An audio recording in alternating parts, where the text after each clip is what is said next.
So in a program like this where people are trying to get fit and get lean, the first part would be understanding, like, what is it that you want?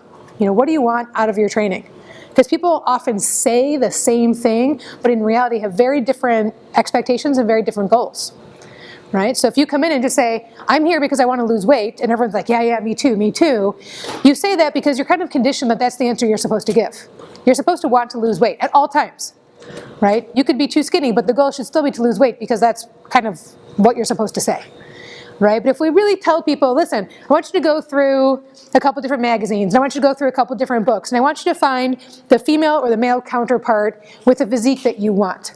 A lot of times people don't actually pick somebody that is very skinny, right? And if you look at it, you're like, well, this person's actually, just so you know, a little heavier than you are. And like, oh, but they look good. It's like, that's right, because they're fit. They're lean, they're muscular, right? They look nice. They are probably, to your eyes, looking healthy, right? You're not even sure what to assess for, but they just look good, right? And let's not even count like the super airbrush crazy magazines, right? Let's assume we're looking at actual people. But when we go through this, then we say, you know what? So what you want is to be in better shape. Maybe you'd like to be stronger. Maybe you'd like to be leaner. But you don't actually want to just evaporate. That's not really your goal, even though that's what we all announce, right? And that's just sort of like the chronic message. There was a great little ad. It's from Canada. But it was at a bus stop, and it said something like, stop here for better self-esteem in 4 seconds. And it was a trash bin for all the magazines.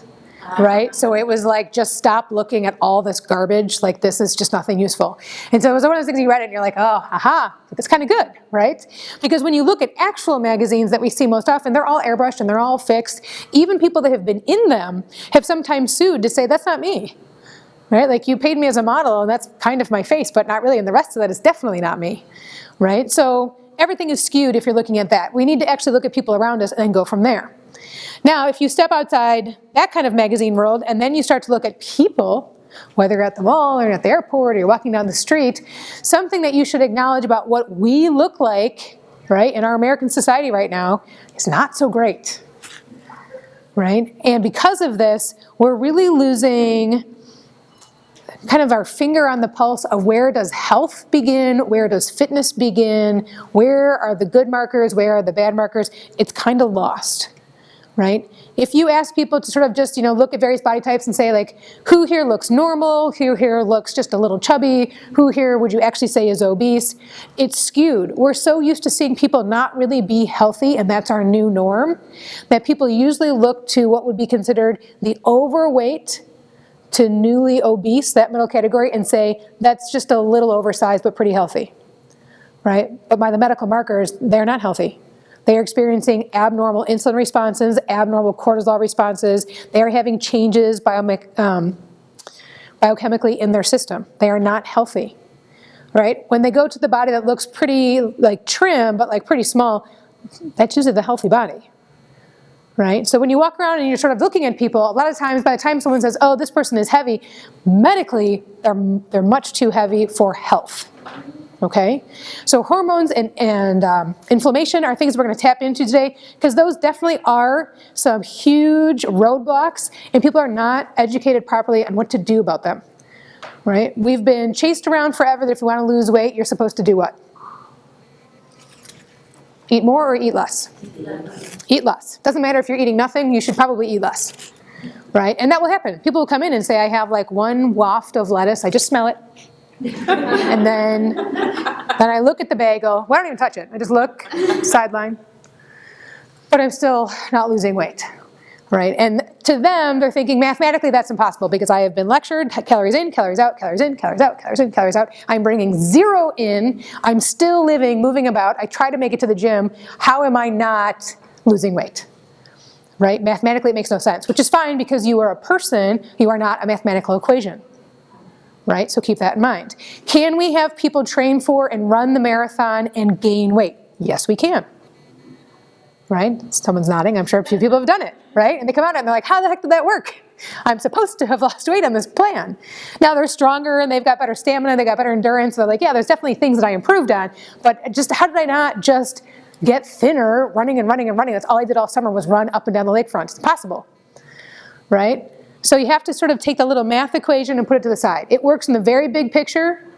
Overall, you should be taking in a little bit less than you're burning overall. It works fantastically on an extremely healthy body. If all of the markers are in place and you increase your calories and you sit on the couch, you gain some weight, and then you get up and you start running around again and working out and you decrease your calories, that person will lose weight, right? But all other markers have been accounted for as healthy. Hi there. So that's what to keep in mind, right? But who's the most healthy person? You know, there's not a lot of us. I'll say that. So where do we begin? First of all, let's talk about the number one most important hormone would be the thyroid hormone, right? Thyroid is important. It's a sentinel gland, the thyroid gland, and that means that it gets feedback from the environment, it gets feedback from our body, it gets feedback from everywhere. It's like standing guard at the door. It gets the first phone call. If something's going on, they're going to call thyroid and say something. Okay? So it also means it's the most sensitive and the easiest to have a response for better or worse, and often worse in today's society. And so we do see a lot of thyroid issues. We see a lot of thyroids not working properly. Sometimes people are medicating the thyroid, then it seems like the medication's not working anymore and they're bouncing all over the place. Sometimes that person has a thyroid condition, and until they treat it, they cannot get the rest of themselves healthy. Other times, we are not in good health, and then we are trashing our thyroid, right? And the thyroid doesn't actually need care, it needs us to just stop bugging it and get healthy and get out of the way. Right? The old way of thinking was if you ever went on thyroid medication, it was over and that was you for the rest of your life, you were going to take it forever. So I would have patients come in and say, I don't even want to go on it because I know it's all over at that point. And that's not true. We're seeing much more that there are people who, as they're increasing their health and they're getting healthier, they either go off their medication or don't need it, or their dosages change. Very much you can have an impact on what's going on. Now again, if you were a primary thyroid person, it was actually the thyroid that had a problem. It had nodes, it had cancer, it had something. Well, then yes, the problem started on this side, right? But there's lots of people that are starting over here. So that's one of the first things that I'll draw in the office is thyroid. Just what's going on? Is it a huge disaster? Is it just maybe looking not so great? What are we going to do about it? Is it even a player? Your thyroid has to do with your metabolism everywhere, right? So it's going to do your metabolism of cholesterol, it's going to have an impact on your glucose and your insulin levels, it's going to have an impact on fat burning and fat storage and where we put it, it's going to have an impact on just your basic energy every day, right? People with hypo, under-functioning thyroid are tired. They can sleep 12 hours and they wake up and they are not refreshed, right? And they're like, I just slept and slept and slept and I somehow don't actually feel that much different than when I went to bed. I could keep sleeping, right? Often they're cold, sometimes constipated. It's like everything just slows down, right? The other side, hyperthyroid, it happens. I would say I definitely see it a little bit less, but it does happen. That's the reverse of things. Usually their energy is a little too high, and although most people are like, ooh, a touch of that would be great, right? Because they do lose a lot of weight, they don't feel very good. They're often having all kinds of panic attacks and anxiety, and they're having racing heartbeats. They're having a different set of symptoms that is also not very pleasant. Okay, but more traditionally, or more, I would say traditionally, more commonly in our society right now is hypo, underfunctioning. Okay, the other part of that is that could be Hashimoto's. Hashimoto's is underfunctioning, it's a hypothyroid, but it's inflammatory. It has an autoimmune component to it. Okay, so now every time your inflammation goes up, you rev up the thyroid and you attack it on your own self. Right? So when people come in and say, I want to really boost my immune system, it's like, well, maybe, right? Depends, like what's your makeup, what's your body, like, you know, I know it's cough and flu season, so it sounds like we should boost our immune, you know, our immune programs, our immune systems in our own body. But if you actually have an autoimmune disease, the last thing you want is a revved up, raging immune system, right? That's no good. So normalcy is what we want. We just want kind of like the bare normal, just minding your own business, okay? So our thyroid is one very, very important thing. And it's going to matter with the feedback that comes back to the brain. The hypothalamus is the receptor up in the brain, kind of answers the phone, hello? The tissues are saying, we do not have enough thyroid, send more. It's like, all right, I'll call the pituitary. Hypothalamus calls pituitary and is like, listen, you got to call thyroid, he's not showing up for work, things are bad. All right, get on it. So that test you see in the lab, what you get back is the pituitary talking to the thyroid gland, the TSH, thyroid stimulating hormone. Right, which is why if you get a thyroid level that goes up and up and up, someone's like, oh, you have hypothyroid. And that confuses a lot of people. Because they're like, my number is really high, and so it's not working, I think is what I've been told, and it seems backward, but that's why. The measurement is the pituitary down to the thyroid. So it's calling, hey, are you showing up for work today? Are you going? Did you show up today? Did you do any homework? Did you do anything? Hello, are you there? right? And so the louder it starts to scream and the more it's trying to kick the thyroid to kick hormone out, that number goes up and up and up, and that's what you can pick up in the lab, right? Now that's a screen, and a lot of people don't fit the screen. They have a normal number here and things are still not good. So when you have anything drawn, you always want a thyroid panel. There are many people that pass the screen and are like, that's weird. I am the walking picture of hypothyroid. I have weight I can't lose. My numbers are getting kind of funky. I'm tired all the time. And my skin's getting dry. I'm cold. I'm constantly cold. It's summer and I'm wearing a sweatshirt, right? What is wrong with me? I just know it. I'm that person. The numbers aren't showing it, right? That happens. We can usually find that if we take a bigger test. A full thyroid panel will show some of the more details that are in there, okay? So that's important. And it's important to know that with better health, you can restore your thyroid.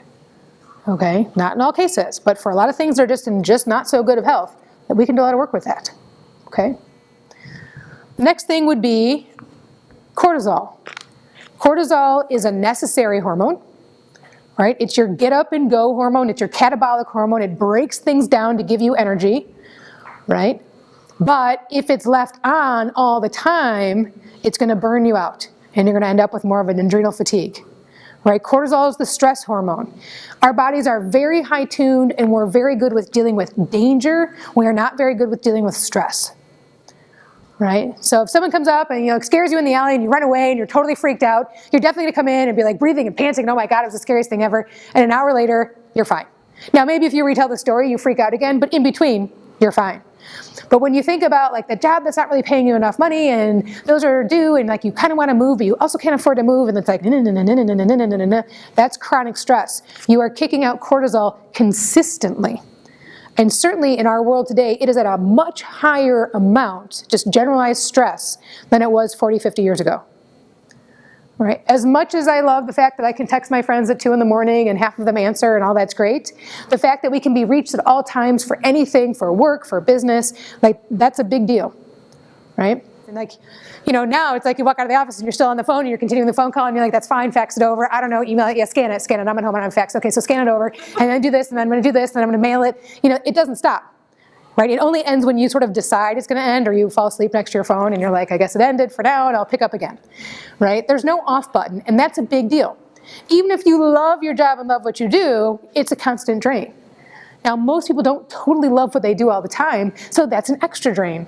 To not love where you are, what you're doing, or you like what you're doing, but it's not paying you enough money, so you're kind of always worried about that. Having those chronic stressors mean cortisol is going. Cortisol is going to affect our thyroid gland. Cortisol is going to affect our reproductive system. It's going to suppress our reproductive systems because they're secondary, right? Times are bad. Things are too stressful. We should not have children now. Everything should just clouds down. But that also just messes up everything across the board. So we'll have men with just testosterone levels that drop. We'll have women with funky periods, or they stop, or they get all erratic, and all kinds of crazy things happen, right? And that high level of stress is to blame.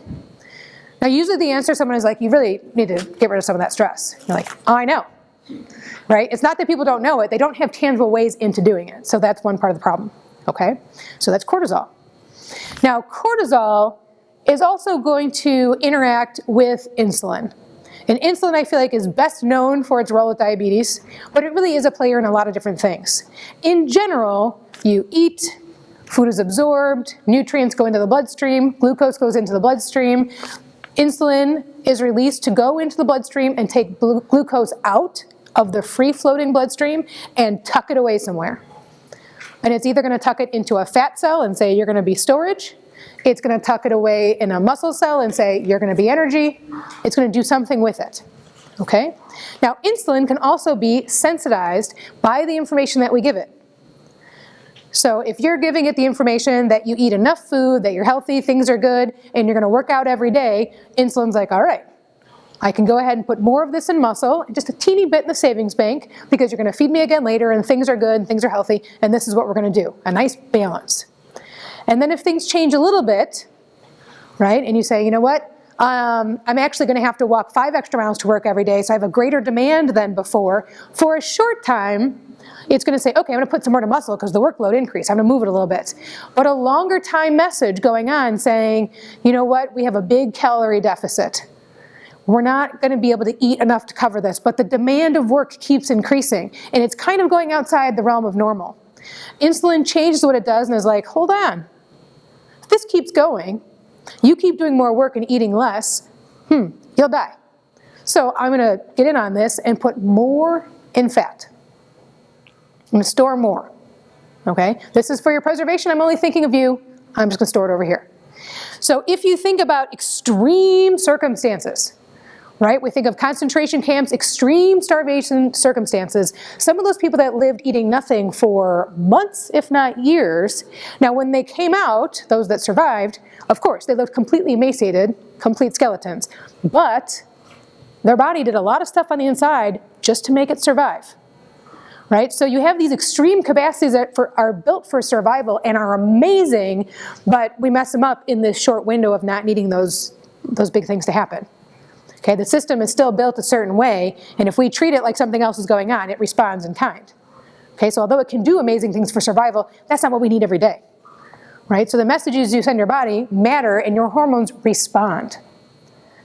So if you have breakfast at, let's say, 7 a.m., and then you have nothing until 7 p.m., and this is how you always live your life, the message you're sending your body is there really isn't enough food around except for like twice. Right? And then if you cut calories some more, or you go on some crazy, like super low calorie diet, for a little bit you lose a little bit of weight, and eventually your body puts the hormone brakes on and is like, whoa, we cannot keep doing this. This is a one-way path to the exit, and we're not doing it. So we're going to rearrange your bad decisions on the inside here, and we're going to save you. Okay? If you hold your breath for as long as you can, what will happen to you eventually? You will pass out. As soon as you pass out, what will happen? You start breathing. Your brain is like, you, lay there. I'm going to breathe. And you just sit there and think about that. That was a bad idea, right? So the same thing kind of happens hormonally. It's like, listen, I'm going to let you go with certain, no, now we're hitting danger points. This is not good. I'm going to rearrange. Okay? So when you cue these hormones certain ways, then you have to understand, what message was I sending my body, and am I really that surprised that that's the answer I got? If you're going to cut calories and work out harder and cut calories and work out harder, initially you will lose some weight. The first time you do Weight Watchers, it works. The first time you do Jenny Craig, it works. The first time you do South Beach Diet, it works. The first time you do blah, blah, blah, blah, blah, right? They're all really the same thing. The first time you didn't eat enough and worked out hard, it worked. And then it kind of stopped working, and then you tried it again, and it never worked that great again, right? And people always come in and tell me, like, I guess I just did a better job the first time, right? They take it all in themselves. Totally take all the self-blame. I guess I was better at it the first time. I guess my willpower was better the first time, right? Those companies are designed to tell you that you're the failure. It's not them. Come on, right? They make everybody skinny. It's your fault. You just couldn't figure it out. So, and it's terrible because people do own that very personally. Food is already very emotional. Weight is already very emotional. So they tap into that, right? Financially, they tap into that. There was a commercial that was, I can't remember who it was. It's one of those bigger companies. And it had, hunger was like this little cartoony koosh ball that would like jump around the room. You guys remember this? I feel like it was like in the middle of the Olympics. It was like a commercial you saw like 100 times in a row. And it was hunger. And the pink thing was hunger. And so the person in the picture is like hiding from the hunger and not wanting to look at it and trying to like stomp out the hunger, right? Hunger is normal. Hunger is a normal body cue of your brain saying, hey, we've assessed. We've tucked everything away that you ate this morning, and we'd like you to go eat again to maintain good energy. So off with you to lunch. Right? It's a normal body cue. You are not a faulty, bad human being because you sometimes get hungry, right? Which is how those programs are written. And I know that because people come in and they say, I have breakfast around 7, and then I get to the office, and then at like 10, I get kind of, I'm like, what? What happens at 10? Well, I go in, and then I do some work, and then I check my emails. It's like, you're hungry? And they're like, yes. It's like, yeah, me too. I mean, it's 10 o'clock. It's 3 hours later. That's normal. So, but again, like we just put so much ownership and fault into it that people change all their things around, assuming it can't be this crazy plan. It has to be me. I'm the failure, right? But again, what information did you send insulin? What information are you sending it by skipping meals? You're sending all these different messages. So you have to be sending the right messages from the get-go, right? And you have to look at it from the long view. Right? You can't look at it and say, I signed up for a fitness program on February 1st, and I have this tiny little bathing suit that's for March 1st, and I'm going to get there. It's like, that's not even realistic, right? If you made it and it was extreme, it wasn't a really healthy adventure, it's probably going to yo-yo back because that was not true weight loss, right? True weight loss is slow because you are changing body chemistry as you go along. Insulin and thyroid and cortisol are meeting you along the way and changing as you go. Something I read recently that I thought was just explained phenomenally was when people say, oh, so-and-so lost all this weight. Do you think they're going to keep it off? Right? Never mind the nosy, gossipy piece of that. But that is a question that people always think about. Do you think they're going to keep it off? Like they worked so hard and down went the weight. Do you think they're going to keep it off? If they lost it slowly and they changed their biochemistry as they went, of course they'll keep it off because this is the body they have now. These hormones now function in a healthy manner. They have healthy habits, they're exercising properly, they're eating good foods when they should, they have good timing of what they're doing. Their hormones and their biochemistry matches what they're doing. So it would be weird for them to regain because they don't have that body anymore. Does that make sense? If you crash diet, you still have all that old biochemistry. You're running it the same way, you just temporarily fooled the body. The second the fool was over, right? All of a sudden your body's like, whoa, that was crazy, and we're not doing that, and send it back to where we have normalcy, so it thinks. So the slow weight loss is not just to keep you sane, right? And keep you from these extreme diets where they're hungry all day and that's just you don't feel good. But it's also because along this way, you are altering and resetting proper biochemistry. Okay, you shouldn't have to think about it. You shouldn't have to wake up and be like, I need my cortisol to go up 1 point, and my thyroid needs to just upregulate. Like, that's not what you have to do. But by using your good habits, that is what's changing on the inside. That's what you're doing. Right? When people who don't eat all day, and they come in like a badge of honor, right? I only eat dinner. Never hungry. It's me. You're like, that's great. Your metabolism is messed up. So when they start to change how they eat and start to change what they're doing fitness-wise, and they're like, man, I'm hungry all the time now, right? They feel like it's a fault because they're like, I don't know what's happening to me, but like this weight loss thing is never going to work because now I'm hungry all the time. And it's like, that's great. That's your metabolism. Like, hello, right? That's functioning. I like to hear that. I like that you are actually having hunger throughout the day, right? I don't want you running around eating donuts all day, but that's a great thing, right? It tells me it's working again. When you walk around and you really aren't hungry, some people are just too stressed out, right? They go into their office and it's like zzz, busy, and they come out and they are famished, but there was just no break throughout the day, right? So that's important to address too. So now we have a few more hormones at play, right? So we have thyroid, which is kind of like our big overreaching everything. We have cortisol and insulin, right? And you can sensitize them and resensitize them for better or for worse, right? So you can help yourself out with them or you can make it worse. Insulin will either store more away as fat or it will store more away into what you're going to use right away in muscle, right? But not overnight. It's not like every day is a new day. It's where do you shift things? Where are you teaching your body of where it's going to be, okay? So changing over time is very, very important. Our fat cells, which I think for a long time people always just thought of them as storage. Useless, storage, excess, it sits there and that's all there is to it, right? But they're actually active tissue. So your fat cells, your adipose tissue, can make hormones, right?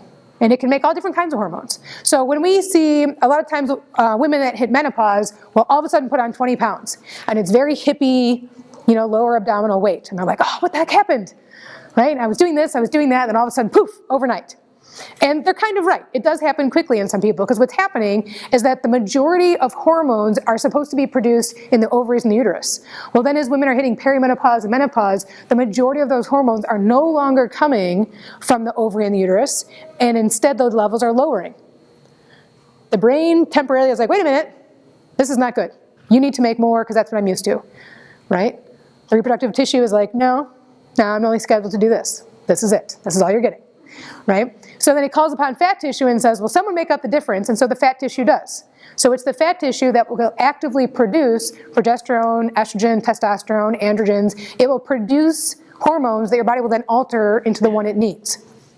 All of our hormones are interchangeable, right? If you take progesterone and you rub it on the same part of your skin every single day, you will you'll have increased progesterone levels for a while, and then over time you might actually have increased estrogen levels. And what happens is that the receptors in your skin are like, this can't be good for us. We're going to do a little tweaking and we're going to make that estrogen. Let's make that estrogen, right? So your hormones can be changed, and they can change from different form to different form, right? Testosterone can do the same thing. You can esterize testosterone. You think you're increasing testosterone. If it gets esterized, you've really given men estrogen, right? Whoops. Right? So you have to remember that when we're talking hormones, your body has a lot of interrelation with what's going on. Okay? If you need to make more cortisol because you are super stressed out and the demand is so high, you are going to start to pull from progesterone and instead make cortisol. You're going to pull from testosterone and pull from estrogen, and instead you're going to make more cortisol. You're going to pull from thyroid and instead make cortisol. So extreme high stress, I feel like it's talked about a lot. Stress is not good for you, stress is bad for your health, and blah, blah, blah. But I think people need to know that it's not just like, oh, it's bad for you, but it actually changes your chemistry, it's changing your hormone levels, and you are completely changing how your body talks to itself, right? Stress can do all of that. It's a very actual measurable thing, okay? So just telling someone to relax usually isn't too useful. You have to be pretty proactive about it. You may have to change your work schedule. You may have to change, different things that you do in your day. You may have to change where your workout is. Is it going to fit better over here, right? If you drive through 2 hours of traffic just to get somewhere, can you alter that? Can you change that? Because that's not helping, right? Doing different activities like meditation, whether it's formal, whether you get a little app. I love the little app on my phone that's Headspace. And there's another one called Calm. There's a couple of them out there. And I'm not very good at meditating. I'm a terrible meditator. The little things are like in 10-minute blocks. It takes me forever, right? Because the whole time I'm like, I could be doing so many things. How much longer is this meditation? But when I do actually click into it, I'm amazed that I still get just as much done as I wanted to, but I feel very calm and focused, right? And I'll look at stuff and I'm like, I did the exact same amount of things I intended on doing tonight that I would have done whether I meditated or not, but how I feel afterwards is markedly different. There are a lot of books that have like 1 minute, 2 minute meditations. I have a lot of patients buy those and take them to work. And they have a little beeper go off on their phone and they're supposed to just read the 1 minute meditation. I get great reports back about how much better they feel, even though they've taken maybe 5 1-minute breaks. So broken up 5 minutes can sometimes change someone's perception of the day. That's a big deal, right? And when you're clipping in to really toning that down, you are not actively increasing your cortisol. You're changing that, right? You also cannot make cortisol while you're laughing, right? You can't force it, right? You can't just pretend. But if you are super stressed out, that's why it's good to call a friend. Someone that you really like that's going to make you laugh. Watch some goofy thing on TV or some movie that's funny. It has to be just your humor. I don't care if it's funny or not. If you think it's funny, then it is, right? One of those movies where even if you're by yourself, you kind of chuckle along and you're just laughing to yourself and you're like, oh, that's really funny, right? Those are little micro breaks in how you produce cortisol. That matters, right? Those are big things. Yoga can be great, right? Walking outside, whatever it is that gives you a little mental peaceful break. Yoga works for people not just because of the study of yoga, but quite frankly, I think it's so hard to follow directions in yoga that you can't think about the world also, right? You'll just fall over, right? So they're saying words you don't understand, they're moving in ways you don't know, and you're just like, what the heck is going on? And by the end, you're like, oh, I totally didn't think about my day. And it was like, because I was just trying to figure out what we were doing. And that's actually very helpful. You walk out very peaceful because you're like, I didn't think about work, I didn't think about that awful phone call, I didn't think about anything, because all I was thinking about was like, can I really reach my foot out there and balance? And I had to just do that. So it's good. It focuses you in a very intentional way, okay? But again, our fat tissue is making hormones. So I listed a bunch of sex hormones. It also makes leptin, right? Leptin sometimes gets a lot of little dietary flair. I'll see it on get skinny quick sites and stuff like that. But it is a very real hormone, and it's actually our adipose cells, our fat tissue that makes it, right? Leptin decreases your hunger, decreases your appetite. It's anti-inflammatory. Leptin is supposed to go up when you've had enough. And it makes sense that it comes from a fat cell, right? Your fat cells are like, we're good, we're full, you know what, let's leave the kitchen, we're good, comfortably. Right? We're satiated, we're not super hungry, we actually feel good, let's go do something else now, okay? So that can be great.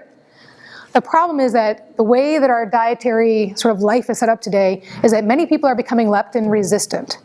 So when you measure them for leptin, they have quite a lot of it, they have high levels, but they're still overweight and they still don't feel good. Right? And that's because now we have tissue that's leptin resistant. Doesn't matter how much we kick up, just like insulin resistance, doesn't matter how high the level goes, the receiving receptor cell isn't able to use it and take it in and do anything with it. Okay? Adiponectin is another hormone that is made from fat tissue. Adiponectin is also anti-inflammatory. A lot of times I'll see it again on different websites or places that sell the super shake of the day, that this addresses your adiponectin, right? Once you kick out more of this, you will get skinny quick. Technically, in the fine print, that could be true because that's the job of adiponectin. But is yours working, and can your receptors recognize it and utilize it, is a whole other story. Right? What they find is that if they give overweight people leptin and adiponectin, they don't automatically lose weight. So although that's the job of those hormones, if the system isn't working as a whole, it doesn't work. Okay? Ghrelin is another hormone, and that is more of a hunger hormone. So leptin and ghrelin are, somewhat interchangeable as a normal day would go. Right? You'll eat. Your body measures, hey, we've had enough fat, this is good, you know what, let's slow down and leave the table, we feel good, right? And I think we've all had that meal where you haven't eaten too much, but you really are satiated. And if someone's passing around seconds or thirds, you're like, no, that's fine, I don't want any, and you are fine, and you're able to continue the conversation, and you're just happy, and your pants fit, and everything's great, right? And we've also had that meal that you're full and uncomfortable, but you keep eating stuff that comes by, right? And you kind of just can't stop yourself. You're like, oh, just one more bite of this, and you're like, I'm so uncomfortable, like, this is the worst. What is that? Right? So, and those are different signals that are going on. That was a classic, because when I went to college, it was the raging years of fat-free diets, right? My freshman dorm, all the dorms that had dining halls had different themes. So the one that I was in freshman year was the, pasta dining hall, whatever. So we thought, this is great, because you can easily maintain a fat-free diet on pasta, right? So we would go in, and everybody would talk about fat grams for the entire length of whatever meal it was, right? It still makes me nauseous thinking about it, right? I'm just having rice, and there's really no fat in rice. I'm having white grapes, and white grapes don't have anything, and if it's just rice, and it's just white grapes, then I had some pasta, and then there was a fat-free soft serve machine, some fat-free ice cream thing, which people would eat by the gallon, and it was amazing that they were gaining weight because it's fat-free, it's fat-free, it's fat-free, it had zero fat, zero, right? And so this is what people ate, on and on and on, and a diet plan like that, right, which is just straight up carbs and starch and as simple as it gets, right? And I think we definitely have a better awareness of what that actually does today, but that was the goal, right? That was the 1994 strong plan of the day. People were bewildered, they were gaining weight, and we felt terrible. Because once you pass the receptors that measure fat and say, hey, you know what, we've had enough, this is good, we're gonna go digest, let's shut things down, right? Which is those leptin hormones sitting out there. The receptors have read, hey, this is how much came in, this is how much fat we have, now let's kick out some leptin and say, hey, let's leave the table, we're good, right? None of that's happening when you're eating straight up carbs. So the next catch is the mechano-stretch receptors of the stomach, right? Which is like you just eat and eat and eat until you're like, oh God, I don't fit. Why did I not wear sweatpants to lunch? Right? It's lunch, we all wear sweatpants to meals, which we mostly did by the end of the year. But, and you don't feel good. And then you get back to your dorm room and you would look for a snack because you were still kind of hungry. And what your brain is saying is, I didn't register any fat. We are not done. We have not had a meal yet. Keep looking. You're opening the fridge, closing the fridge, opening. We've all done that too, right? There must be something in here. Must be something in here now. I'll turn around and something now, right? It's got to get better if I just stop looking. Maybe I forgot something behind this little canister, right? And that sometimes is a good thing to read for yourself. Like, what am I looking for? Right? Fat-free ice cream, maybe, which you then eat and you're more full and you're still not satisfied. When people do switch, who have been on fat-free diets for a long time, they switch to, even like the Greek yogurt, the small one, that's a whole fat yogurt. To your eyes, it's deceiving because you're like, I'm way hungrier than this little thing, right? You eat it and you're like, I can't finish this thing. Like, that's bizarre. There's not very much, I can see, there's not very much in here. I've eaten way larger plates of food. Why am I so full? Right? And part of that is your receptor actually kicking into the brain. Hey, we're good. We're good, take a break. We'll come back and eat something later. We're fine. Okay? So having all these hormones at play is a lot different than calories in, calories out. Right? I know it seems temporarily confusing. The good thing is that the same template pretty much always addresses all the hormones, assuming good health. So if we are assuming relative good health, we just don't have the physique and the body percentages and composition that we want, but we're assuming good health, then number one is that we have to start eating better. As much as I would love, and when I lecture for postgrad, it's so great to pull up graphs and data, but at the end of the day, we have to talk about diet, because no matter how many times I say it per day, it's 75 to 80% of the influence on our body. Right? If you have Crohn's disease and you're like, you know what, I might need a medication, I'm having a flare-up, that's fine, you might need some surgery, but guess what the biggest impact is? Diet. Even though it's an autoimmune disease. right? It's still best treated. The biggest part of Crohn's or ulcerative colitis or thyroiditis is 70 to 80% diet related. So it does matter what we eat, right? And if you think of people that just, eat, the Slurpee and then the blue Gatorade and that, like, why should they feel good? That makes no sense, right?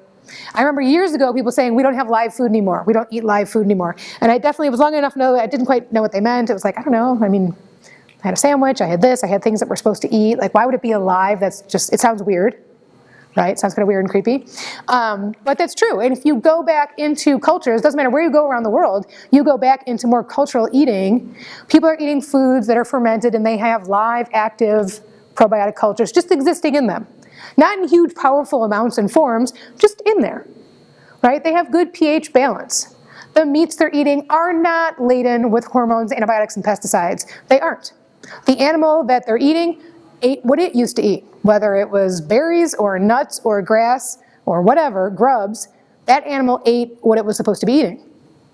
Like now, when you see, you'll see something eggs, and it will say, these chickens were fed 100% vegetarian feed. That's great, but chickens aren't vegetarians, right? They eat bugs and grubs and worms and insects and all kinds of things. So if you really want the best egg, you need to best feed your chicken, right? When we're talking about grass-fed cows versus commercial cows, there's a huge difference. The fat parameters are different, the fatty acids are different, the entire breakdown is different. They're like two totally different animals. Okay, so if someone's like, well, it's just this or it's just that. No, they're totally different.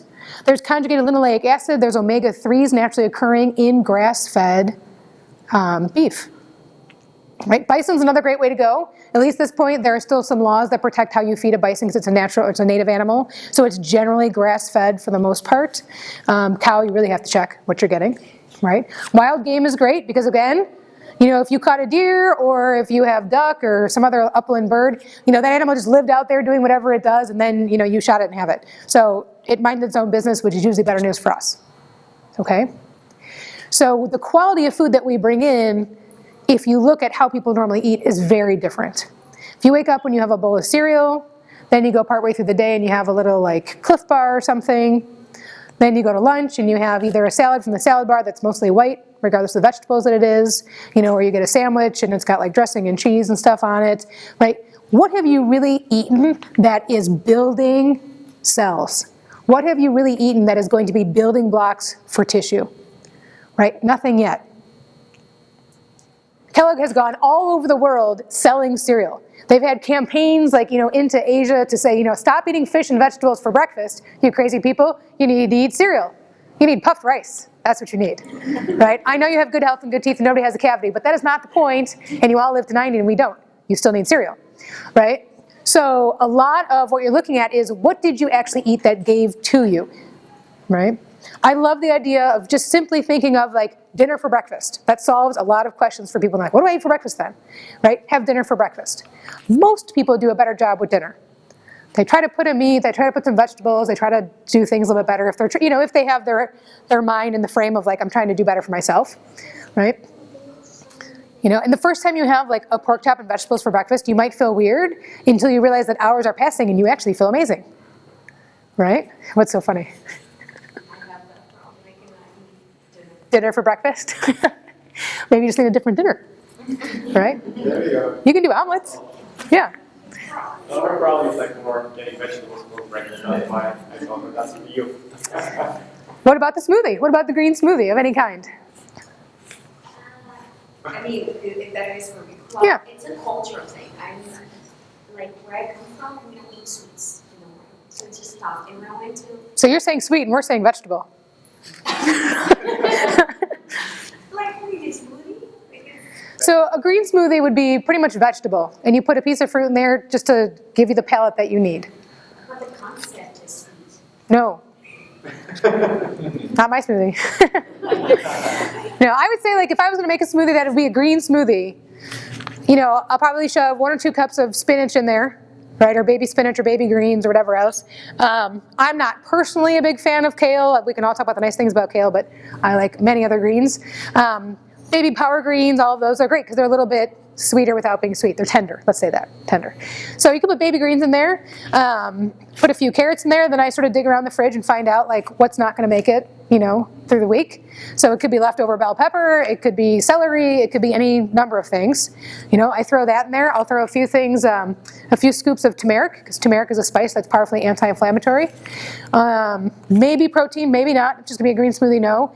And then I'll probably put I'll do either frozen cherries or frozen berries, enough to palate, but not a fruit smoothie. And that's a good thing to point out, because people will say like, oh, I was told to make a smoothie, so I do. And I had a patient this morning, she puts a protein mix in, which is fine, and then she does 2 cups of apple juice, which already I was like, time out, time out, and a banana, and some chopped fruit, and then something else. And I was like, we just throw the whole thing out, like, we're done, right? It had to have had 100 grams of sugar by the time she was done talking, and she wasn't done, and I was like, it's just no. Just no. So the idea of the green smoothie for breakfast is vegetable based, right? It's trying to bring something in that way. You can buy them, right? I mean, Whole Foods has a whole bunch of them, but it's like the thing you blend for $1 is what you buy for like $7 or $8, right? I do like the idea of the blender over the juicer, because everything that goes in the blender, you get all the fiber, you get all the bioflavonoids. When you juice, sure, you get the nutrients that got extracted, but then you pick up all that important stuff and you throw it away, right? So that's all the fiber that people really need. But again, like the dinner for breakfast idea is really pushing more like fat, protein, things of like sustenance into the morning. It could be eggs, right? But it could also be leftover dinner. You could have chili for breakfast. You could have leftover whatever you had. That can work great.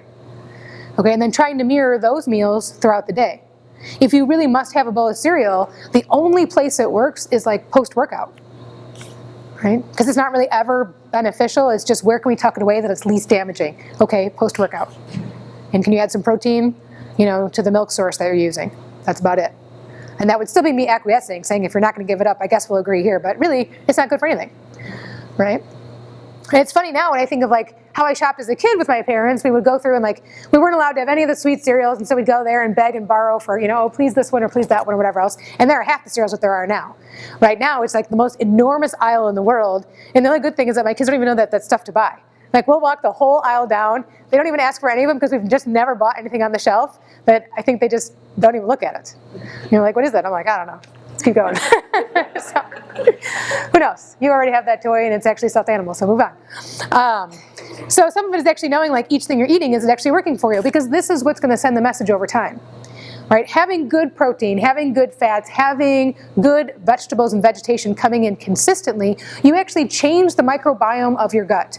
You encourage the growth of good bacteria in your gut, and you stop encouraging the growth of bad bacteria. Without having to do any crazy medications or super special anything, you just support the good guys and ignore the other ones. Okay? They did some nice studies with mice and found out, hey, you know what? The fat mouse has this breakdown of probiotics in its gut, and the skinny mouse has a different population. Hey, what if we exchange and we do a fecal transplant? Which they did, and lo and behold, the fat mouse got skinny and the skinny mouse got fat. Ha-ha! Right? So the microbiome is important, and it does run a lot of the shows, which is true. Right? Which, of course, then you go into people and you say, well, what do you think about a fecal transplant? And they're like, that's disgusting. You're like, it would make you skinny. And they're like, when? Right?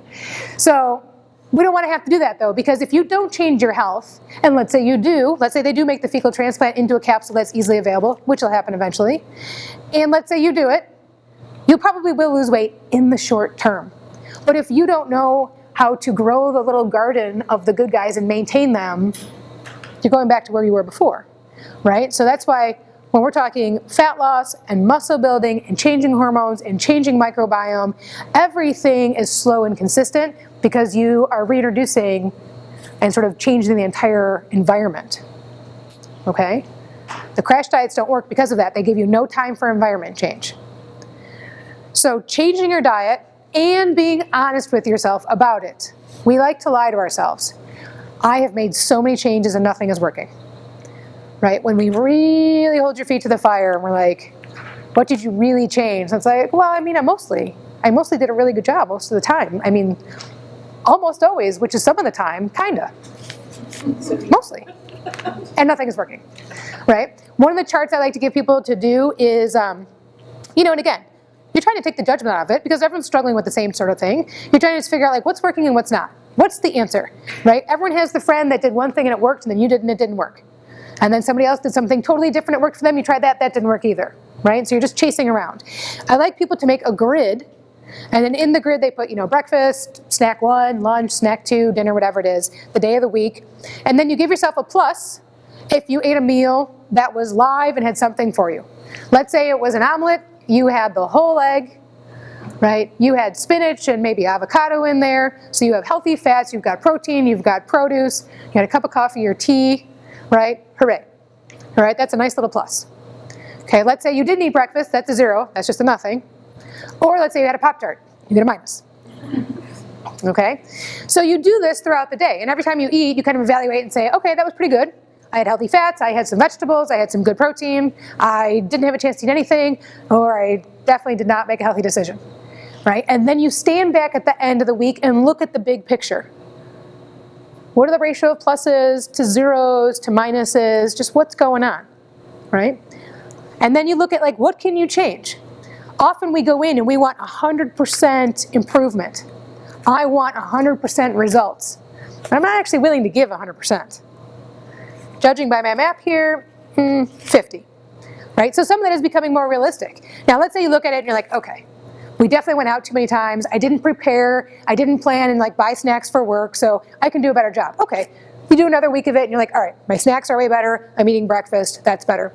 But let's say you can't get to 100% because you're also a caregiver, for your parents who are not doing so well. And you also are, like the carpool ride for things like that. That's where you look honestly at it and say, okay, I have fixed all the pieces that I could, and some of these I just can't do. Okay then, let's not expect 100% immediate return. Let's stand back a little bit. If you can put in a good solid 70% of improvement, then that's the rate of improvement you should see, right? So no, you're not going to hit the skinny bathing suit from February 1st to March 1st, but that's okay. Because the idea is you are still going to make improvements, they are still measurable, and now you're a little bit more patient with yourself because you're like, I really am doing the best I can. I actually can't give more because of the life I have going on. I would have to pull from something else, which I just cannot do. I have to go to work, I have to take care of so-and-so. These are things that we have life's demands. But if you're looking at it a little bit more rationally, then you don't get so frustrated and give up and say nothing is working. Right? You might have a month which is under extreme high demand and you're like, I was doing 40%, right? It was ugly, it was a long week, or it was a long month, it was crazy. But then again, you don't get as frustrated with your lack of improvement. You don't get as frustrated that nothing is working. You can assess and stand back and say, yeah, that was just a tough month. All I tried to do was tread water. I ate healthy whenever I could. I got to the gym whenever I could. I just did the best I could, right? I just kind of treaded water knowing once we hit June, things are going to be better for me and I can have a little more personal time, right? So that allows you to continually make improvements going forward. And again, it's the long view, right? You're not supposed to look at it and be like, oh, I'm such a bad eater today. Right? I was a good eater on Tuesday. You have to take the judgment out of it, right? Good and bad has no place to do with food. A friend of mine who does a lot of eating psychology, she has a great quote, which is, you cannot hate yourself into the body you love, right? Which I think is very apt for, oh, this is too big, and that's too big, and oh, this is disgusting, and I need to work out. That is not self-love. Right? You cannot keep attacking that figure in the mirror and then hope that one day you're going to wake up and actually, it's the physique you always wanted, right? It just doesn't work that way. So you have to be choosing things because it treats you well and because you want to feel good and be well, right? I want to eat healthy things because they make me feel good and then I'm healthier. And I can run around, with my kids more. I can actually stay up late and do more projects. I can travel more. I can do this. Whatever it is that gives you personal, happiness is what you're looking for. If you constantly look in the mirror and just destroy yourself, what are we doing, right? That doesn't actually work. And it increases cortisol and it's stressful. Also, not helpful, right? If you have kids, that's an important message because kids look to their parents as pretty much perfect, right? Till they're a little older. But in those little early developmental stages, right, you're still the epitome of the right way of being. And if you don't like the way you look, and they know that you're perfect, what happens is it actually gets turned around and they think you are lying to them when you say they look good, right? And this has been proven through research again and again. So if you're like, honey, you are adorable, you have the best physique, I wish I had your thighs, blah-de-blah-de-blah. Oh, but these moms, no. That's not the message that they get. They don't get mom thinks I'm amazing and mom doesn't like her thighs. They get mom's perfect, doesn't like herself, so when she tells me I'm pretty, she's just lying because she's mom. And actually, I'm disgusting, right? So make sure that you put that deep in, and when you are being viewed by anybody who sees you as a figure of anything, that you are also reflecting self-love, right? You might be thinking like, I gotta lose a little weight to be healthier. That's okay to say. You know what? I need to lose a little weight. I wanna be healthy. I wanna be strong. I wanna have energy. Right now, I'm not at my healthiest. Those are okay statements to make. Those are not hateful statements, right? Those are about health. Right? And if you say, you know what, I lost 10 pounds and I like the way I look, but you know what, my energy is so much better, I'm sleeping better, this is why I've been going to the gym and trying to eat better foods. Like, I really had to pick up on my health, right? Those are totally fine statements to make. And those are true statements, right? You're not demonizing any which thing. A different friend of mine who is, she's a swimmer for the most part, and she's very athletic. Like, if you saw her, you'd be like, she's in amazing shape. But she's, she's probably like 5'11", like she's not a tiny person. And she was like, I caught myself. First I did the inside girl panic. Oh my God, I have huge thighs. And she's like, but then I was like, no, that's not the message I'm going to send today. And she was like, I know. This is because I've been swimming and biking. And she's like, aren't they strong? And he's like, yeah, you can bike farther than all my mom's friends. You're the strongest one. And she was like, he wasn't even thinking, like, it was her internal message. He was already just like, yeah, you got big legs. Cool. Like, so she kind of went with it. And later was like, yes, score one for mom on that one, right? So, you kind of change the message that's going and realize, like, what are they even thinking and hearing anyhow? Okay? So the biggest things we can do is changing our diet, making sure we're bringing in protein, getting in good fats, lots of vegetation, not letting longer spans than 4 hours go by so we don't have those big open spots that insulin wants to change and respond differently, right? Workouts are best offered when we're talking about body composition as strength training and interval training, some of the high intensity stuff. Okay, the long cardio is not your fat burner, right? The long cardio has a place once in a while. Sometimes people just enjoy it. I just like to go for a long run, or I like to go for a long bike. That can be pleasant. But if that's your go-to, 7 days a week, you're going to do the long haul, right? It's not going to change your body composition. For some people, it actually starts to ramp up cortisol, and they start getting trapped in the wrong cycle, right? Strength training and muscle building, you actually activate the muscles differently, and it changes the message to the hormones. So we can reset a lot of funky little hormone issues with weights. We all have sort of our own predisposed amount of androgens. And androgens are like pre-hormone. They're hormones, but they're like, what are they going to be? We're not sure yet. Is it going to be turned into testosterone? Are we going to turn it into estrogen and progesterone? It's a little bit of a precursor. But we're also kind of predisposed to how much muscle can you build. Right? There are definitely people who will lift and who will build more muscle. And if they look around at their family members, they're like, yeah, we just kind of build more muscle. Right? But it does hit a limit point for everybody, men as well. Right? Although men in general have more androgens that turn into testosterone and will build more muscle, right? That doesn't mean that if you keep working out, you're eventually going to catch up. Right? It just doesn't work that way hormone-wise. If you look at some of the CrossFit athletes that go to the games, right? If you see some of the women there, they're big and bulky, right? But that's also at like the elite top of the sport that only so many make it to, right? That is not everybody that is working out. If you go into the average CrossFit gym walking around, even just Chicago, and there's like one in every corner, right? You're gonna see people that are in good shape and that are really, really lean and really tiny and strong, and you're gonna see everybody. Right? It's, don't let sort of like TV stuff fool you. So if you start lifting weights, might you gain some weight? Might you gain some girth temporarily? Yeah, if you don't have any muscle and this is your first time actually getting in shape, for sure, temporarily, right? Because you have muscle that has to build. Now, muscle is live active tissue and muscle consumes a lot of calories. So the longer you go on, you actually become a more efficient burner. You will then begin to burn more fat off, and you can do so more rapidly now because now you have more live active muscle tissue. But you have to build it first. In terms of what weighs more, obviously they weigh the same, right? A pound of muscle is a pound of fat. But in the shape they are, density-wise, that's what's very different. So you might have a tiny little strong person who's actually pretty heavy, weight-wise, and you may have someone over here who weighs a lot less but is a lot larger and not in very good shape. So numbers on the scale are not very useful for that, right? But you should be building some muscle tone, right? We do want that there. The number one predictor of who survives being in the hospital as an elderly person is the amount of muscle mass you went into the hospital with, right? So if you're the frail little old lady, who never moved a day in her life, things don't look so good for you. Okay, so muscle mass is what carries us through a lot of things. And I do think that as a society, we're seeing stronger and, especially when we're talking about women who are afraid of getting bulky, right? I think we're seeing more strong women more consistently. That's becoming more the norm. Not that person who's like slender but with no actual muscle shape, right? I think it's kind of fading out. A lot of it, I think, is because, my generation, even a little bit older, like we were all in sports as kids. Whereas my parents' generation, like my mom was not. They played volleyball sometimes. Like even as a kid, we'd be like, oh, let's do this. And she'd be like, oh, I don't run. Oh, I don't do this. And she was small and skinny just because she never ate anything. Like that was her MO. Well, I don't like to do anything, so I just won't eat anything, and I'll just kind of like hang out here. It worked for her until menopause, and it didn't work, and then she was very frustrated. I had to go to the gym again. I'm like, join the rest of us. We've been there forever. But I think we're getting more used to seeing real bodies and healthy bodies. Like we're starting to see the difference, right?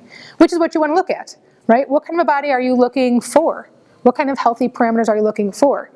If you don't want to be huge and beefy, then you follow a different workout plan, right? If you come in and you're like, listen, I actually want, the biggest arms and shoulders I can possibly get, Costa can do that for you, but it's not going to be your average just come in and join the group. It's like, that's going to be some fine tuning. Like if that's what you want, we have to work on that. That's got to be a goal, right? And even then, it's going to have an upper limit.